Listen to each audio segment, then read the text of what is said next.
नमस्कार, प्रखर राजपूत को देख रहे हैं यहाँ पर। आज तारीख है 4 मार्च साल 2026 और इजराइल, फिलिस्तीन, लेबनान, पाकिस्तान, भारत समेत पूरी दुनिया की खबरों के साथ एक बार फिर से आपके सामने हाजिर हुआ। दोस्तों, इस वीडियो में हम आपको बताएंगे कि ईरान ने इतना इंटेंस हमला साइप्रस के अंदर किया और साथ ही जो जब्बारी साहब है उन्होंने साइप्रस को लेकर एक ऐसा ऐलान किया जिसको सुनने के बाद अमेरिका फिर से अंदर से हिल चुका है। और साथ ही दोस्तों, इस वीडियो में आपको यह भी बताएंगे कि B2 बॉम्बर अब मैदान में उतर चुका है और अमेरिका ने B2 बॉम्बर का इस्तेमाल करना शुरू कर दिया। और इस B2 बॉम्बर के इस्तेमाल से ईरान को कितना नुकसान हो रहा और ईरान किस हिसाब से उसको रिएटलेशन में ले रहा है और साथ ही किस हिसाब से अपना बचाव कर रहा है, इसके बारे में हम आपको डिटेल में बताएंगे। और साथ ही दुबई के ऊपर कितना बड़ा हमला ईरान ने किया है, इसके बारे में भी हम आपको बताएंगे। और साथ ही पहली बार अमेरिका ने अपने नुकसान के बारे में खुल के बताया है और यह नुकसान कितना बड़ा है, कितने लोग मारे गए हैं, इसके बारे में अमेरिका ने पहली बार खुल के एक्सेप्टेंस दिखाई है। यानी यकीन मानिए ये भी एक बहुत बड़ी खबर है। और साथ ही ईरान और इजराइल की जंग में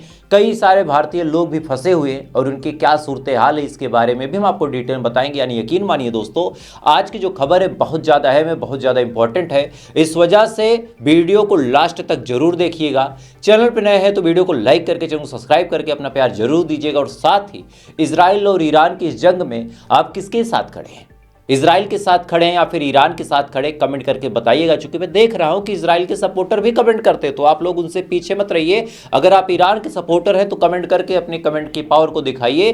तब तक एक एक करके मैं आपको खबरें बताता हूं। और सबसे पहली, सबसे बड़ी और सबसे अहम खबर निकल के सामने आ रही है ईरान के हवाले से। दरअसल पहली बार जो यूएस की आर्मी है उसने अपना स्टेटमेंट दिया और बताया कि उसने कम से कम ईरान के 17 वारशिप को तबाह कर दिया है। ध्यान दीजिएगा, 17 वारशिप को तबाह कर दिया और साथ ही एक सबमरीन यानी जो पनडुब्बी होती है उसको भी तबाह करने का दावा, उसको डिस्ट्रॉय करने का दावा अमेरिका ने किया। और इसके अलावा अमेरिका का दावा यह है कि जो अरेबियन सागर यानी अरब सागर है वहां अब कोई भी ईरान का वारशिप या फिर सबमरीन मौजूद नहीं है। यानी अरब सागर में जितने भी सबमरीन और वारशिप मौजूद थे उसको मार के ख़त्म कर दिया। और साथ ही जो स्टेट ऑफ हार्मोज है वहाँ पे भी ईरान की नेवी की कोई भी शिप मौजूद नहीं है। इसके अलावा जो दावा है अमेरिका का कि गल्फ ऑफ ओमान से भी अमेरिका के शिप को मार के ख़त्म कर दिया गया। क्या कुछ कहा है यूएस की आर्मी ने, थोड़ा सा सुने आप। Good afternoon. I'm Admiral Brad Cooper, the commander of United States Central Command. In this capacity, I lead U.S. military forces in the Middle East. I'm here to provide you an update on Operation Epic Fury, now in our 4th day of execution. First, I'd like to express my deepest condolences to the families and teammates of the extraordinary Americans who've been killed in action, and I'd also like to extend our prayers for a speedy recovery to the wounded.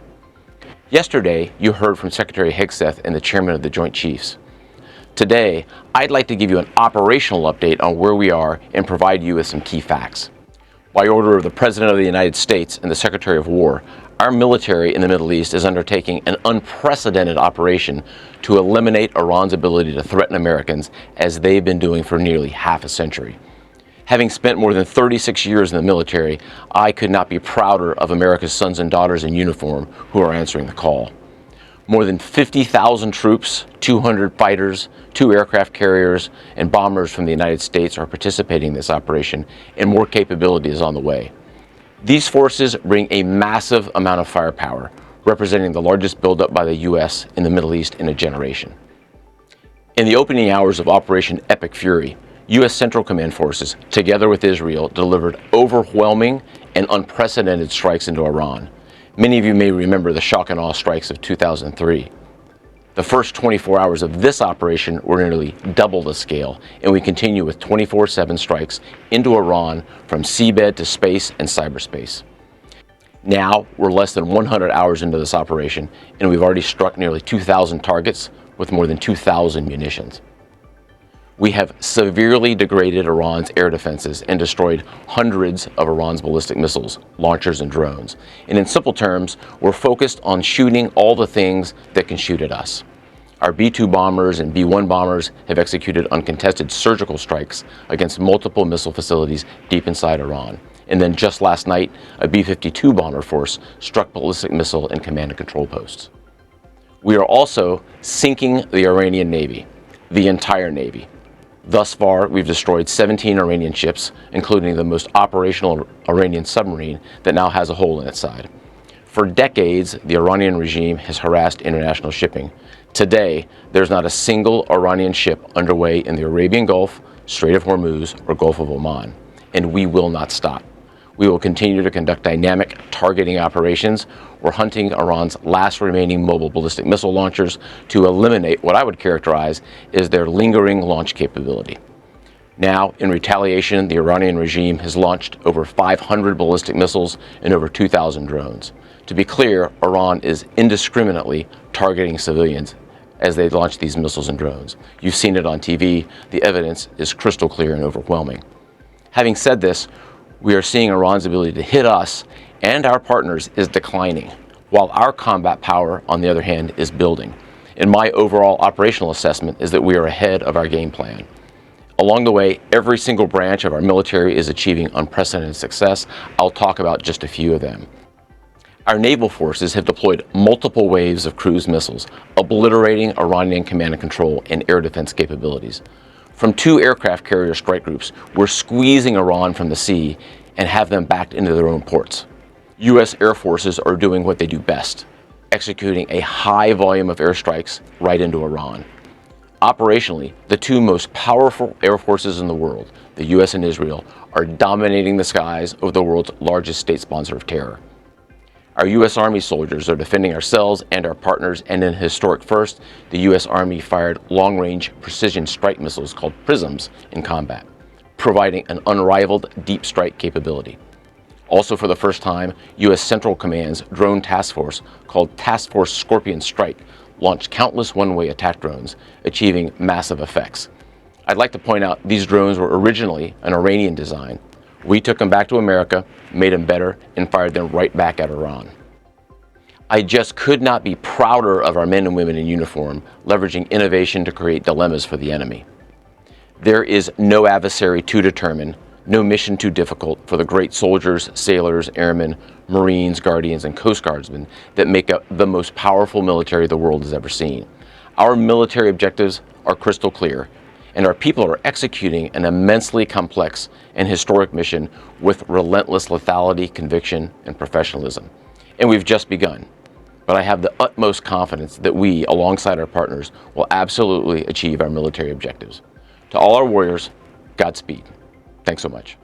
इस video में दोस्तों आप साफ तौर पे सोच सकते हैं कि किस हिसाब से अमेरिकन आर्मी का बड़ा दावा निकल के सामने आ रहा है कि अमेरिकन आर्मी ने लगभग 17 वारशिप को टारगेट किया, एक सबमरीन को टारगेट किया, इसके अलावा अरब सागर हो गया, स्ट्रेट ऑफ हार्मोज हो गया, गल्फ ऑफ ओमान हो गया, इन तमाम जगहों से ईरान की नेवी को हटा दिया। लेकिन इसके अलावा अब ईरान की राजधानी तेहरान पे हाई लेवल बम्बार्डिंग हो रही है और पहली बार रिपोर्ट ये निकल के सामने आई है कि अमेरिका ने अपने B-2 बॉम्बर का इस्तेमाल किया।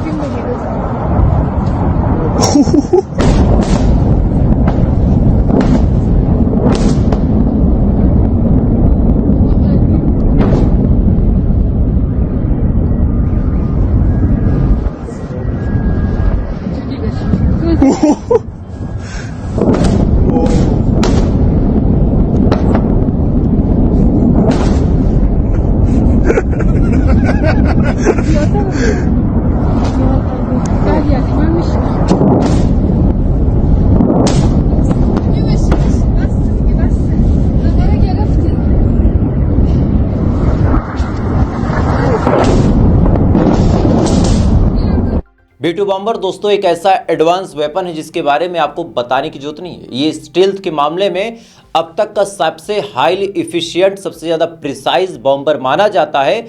और अमेरिका जब हर तरह से हार गया, हर तरह से खिसिया गया, कहीं से भी इसको सफलता हाथ नहीं आ रही थी, तो इसने मजबूरी में अपना B-2 बॉम्बर भी निकाल लिया। यानी जो लोग सवाल पूछ रहे थे कि अमेरिका आखिरी हद तक कहाँ जा सकता है, तो आखिरी हद B-2 बॉम्बर ही थी और अमेरिका B-2 बॉम्बर भी निकाल लाया। लेकिन इससे ये रिजल्ट तो पता चल गया कि ईरान अब बाकी चीज़ों के रोकने से रुकने वाला नहीं है। अब इधर अमेरिका का ये दावा, इधर B-2 बॉम्बर से बड़ा हमला, इधर अलग अलग तरीके से बयान, इधर इजराइल का ये कहना कि हम बिना ईरान को घुटनों पे लाके नहीं छोड़ेंगे। लेकिन क्या ये कहानी असल में उतनी ही है या फिर कुछ और है? क्या ईरान सच में कमज़ोर पड़ रहा है या फिर नहीं? अब थोड़ा सा ईरान के बारे में जानिए। सबसे बड़ी खबर ये निकल के सामने आ रही है कि ईरान के नए सुप्रीम लीडर यानी जो सर्वोच्च नेता थे, उनका चुनाव हो चुका और ये चुनाव किसी और के नाम पे नहीं बल्कि मुस्तफा खामनेई के नाम पे हुआ, जो कि सुप्रीम लीडर आयतुल्लाह खामनेई साहब के बेटे थे। अब इनके बारे में भी अलग अलग खबर है। कई मीडिया आउटलेट्स का मानना है कि मुस्तफा खामनेई शहीद हो चुके हैं, इनको भी मार दिया गया है। कई सारे मीडिया आउटलेट का ये मानना है कि मुस्तफा खामनेई अभी जिंदा हैं। लेकिन अब ऐसे हाल में हमारा आपका कुछ भी डिसाइड कर पाना थोड़ा सा मुश्किल है। और ख़ासकर एक बात तो आज आपके जहन में और डालूंगा, और ये मेरे पिताजी ने मुझसे कहा था और उन्होंने जो बातें मुझसे बताई वो बातें सुनने में मुझे बड़ी अच्छी भी लगी और थोड़ा सा ताजुब भी हुआ है कि एक आदमी जो इस फील्ड में ज़्यादा नज़र भी नहीं रखता उसके पास भी ये जानकारी है।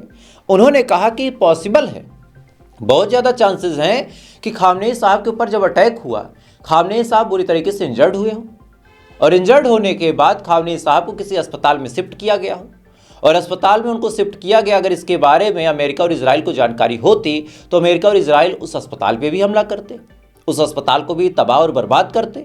इस वजह से चांसेस है, हालांकि मैं ये बात बोल नहीं रहा हूँ, मेरे पिताजी का ये पूरा कथन है कि चांसेस इस बात के भी हैं कि आयतुल्लाह खामनेई साहब जिंदा हो और उनका इलाज सुरक्षित तरीके से हो सके। इस वजह से उनको डेड डिक्लेयर कर दिया गया। चूँकि आज तक अभी भी 4 से 5 दिन बीत गए, खामनेई साहब की डेड बॉडी की तस्वीर निकल के सामने नहीं आई है। कई सारी तस्वीरें जो आ रही हैं, आप यकीन मानिए वो AI से बनाई हुई है। ऐसा ही कुछ मुस्तफा खामनेई के बारे में भी बोला गया था कि भाई इनको मार दिया गया, इजराइल के हमले में इनकी जान चली गई। लेकिन अब फाइनली रिपोर्ट आ रही है कि इनको सुप्रीम लीडर बना दिया गया। तो कहीं ना कहीं अब जो ईरान है शायद वो सेफ गेम खेल रहा हो कि भैया हम पहले ऐसा दावा करेंगे, बाद में फिर ये कह देंगे कि देखो हमने इलाज करा के उनको सकुशल बाहर निकाल दिया।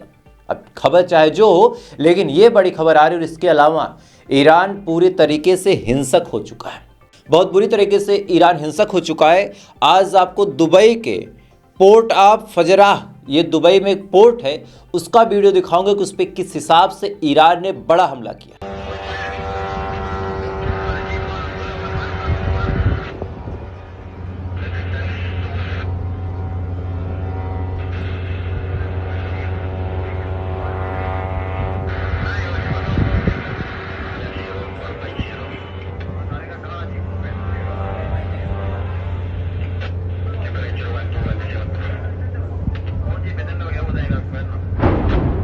Má nổ luôn rồi. Cái lầu má nổ rồi. Nó đâm xuống ở đằng kia rồi. इस वीडियो में दोस्तों आप साफ तौर पे देख सकते हैं किस हिसाब से दुबई के फोर्ट ऑफ फराज पे बड़ा हमला किया और इस पूरे पोर्ट को तबाह और बर्बाद कर दिया। इसके अलावा दोस्तों खबर ये निकल के सामने आ रही कि ओमान से एक शिप आ रही थी, एक जहाज जो स्ट्रेट ऑफ हार्मोज को बाईपास करके यानी गलत तरीके से उसको क्रॉस करके पार होने की कोशिश कर रही थी। लेकिन उस पर भी जब ईरान के लोगों की नज़र पड़ी तो ईरान ने ड्रोन मार के उस जो शिप थी उस शिप को भी तबाह और बर्बाद किया और उसका भी मंजर देखें।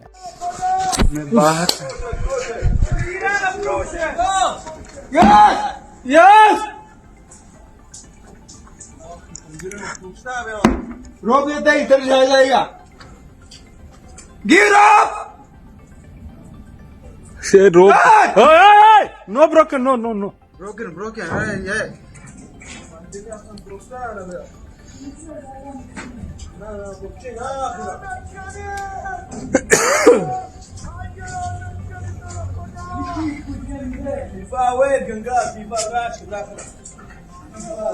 बाहर ये नहीं है, ये नहीं खींचा है।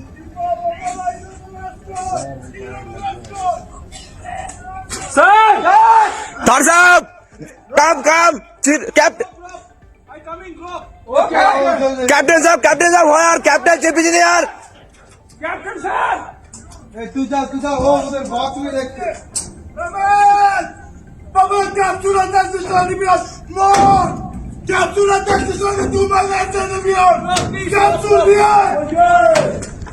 इस वीडियो में दोस्तों आप साफ तौर पे देख सकते हैं कि किस हिसाब से तेल से लदी हुई एक शिप धुआं फेंक रही है, यानी इस पे बड़ा हमला हुआ। और साथ ही सबसे ताजुब भरी बात यह है कि बिहार का एक शख्स इस जहाज पे मौजूद था जो इस जहाज पे काम कर रहा था और ये शायद पकड़ा गया है और इसको सुरक्षित निकलवाने के लिए भारत के विदेश मंत्रालय से बातचीत चल रही है। अब भारत के जो विदेश मंत्री हैं वो ईरान के साथ बातचीत करेंगे और कहेंगे कि भैया हमारे आदमी को छोड़ दो, वो अमेरिका का नहीं है, इजराइल का नहीं है। लेकिन ऐसे हाल में दोस्तों बड़ा सवाल ये निकल के सामने आता कि क्या ईरान छोड़ेगा, क्योंकि ये बहुत बड़ा मुद्दा बन जाएगा। क्योंकि ईरान को जब भारत की जरूरत थी तो भारत ने पीठ में छुरा घोंपा, भारत कभी भी अपने दोस्तों का चुनाव ठीक से कर ही नहीं पाता। ये भारत की आज की नहीं, आदि की बीमारी, बहुत पहले की बीमारी है। लोग कहते हैं कि फला देश गद्दार है, मैं तो कहता हूं हमारे वाले भी कम नहीं है। हमारा अगर कोई देश सपोर्ट करता है, साथ देता है, तो बाद में उसकी पीठ में छुरा घोंपना हमारा काम बन चुका है। रशिया ने हमारी इतनी मदद की, जब युद्ध का समय था तो रशिया अपना सबमरीन लेके आ गया था, लेकिन जब रशिया युद्ध में फंसा तो हम उससे तेल भी लेने में हिचक रहे हैं। समझिएगा, अलग अलग जब मामले हुए तो ईरान ने हमारी काफ़ी मदद की थी। ये बात कहना गलत नहीं होगा कि कारगिल की लड़ाई में इजराइल ने हमारी मदद की थी, लेकिन ईरान ने भी हमारी काफ़ी मदद की थी। तो हम एक काम कर सकते थे, ना हम इजराइल की साइड बोलते, ना हम ईरान की साइड बोलते, ये कह सकते थे कि भैया दोनों हमारे दोस्त हैं, हम खामोश हो जाते। लेकिन मोदी साहब ने इजराइल के साथ कहा कि I stand with Israel, India stand with Israel, और साथ ही Israel is a fatherland, India is a motherland. तो मतलब जब ऐसी बातें हम बोलते हैं तो यहां से हमारी गद्दारी का पता चलता। तो अगर हम गद्दार हैं तो हमारे साथ कौन बातचीत करना चाहे, और खासकर ईरान क्यों करेगा। बहरहाल ईरान इस समय इतना उग्र है दोस्तों कि साइप्रस के बारे में एक बड़ी बात ईरान के जो जब्बारी साहब उन्होंने बोला, उन्होंने कहा कि साइप्रस के अंदर इस समय अमेरिका अपने सारे इक्विपमेंट शिफ्ट कर रहा है। चूंकि सारे बेसेस जब तबाह हो गए तो हमसे लड़ने के लिए साइप्रस के अंदर शिफ्ट कर रहा है, और ऐसे हाल में हम साइप्रस को दहलाएंगे।